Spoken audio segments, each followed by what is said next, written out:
అంటే పిల్లలు చదవకపోయినా, పిల్లలకి సరిగ్గా మాటలు రాకపోయినా, నత్తిగా ఉన్న మేధా సూక్తాన్ని ఒక 108 సార్లు ఒక బ్రాహ్మణ్ణి పిలిచి చేయించుకోవచ్చు జపము.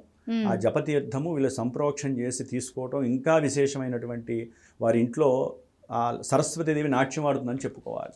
మేధా సూక్తము అంటారు. అట్లాగే ఎవరైనా సరే ఆ రోజున ఓం ఐం సరస్వత్యై నమః అనేటటువంటి బీజాక్షర సంపుటితో అమ్మవారి నామాన్ని గనక నిత్యము ఆ రోజల్లా కూడా ఎవరైతే లోపల ధ్యానము తపస్సు రూపకంగా చేస్తూ ఉంటారో వారికి బుద్ధి వాల్యూట్ అవుతుంది, అంటే వికసిస్తుంది.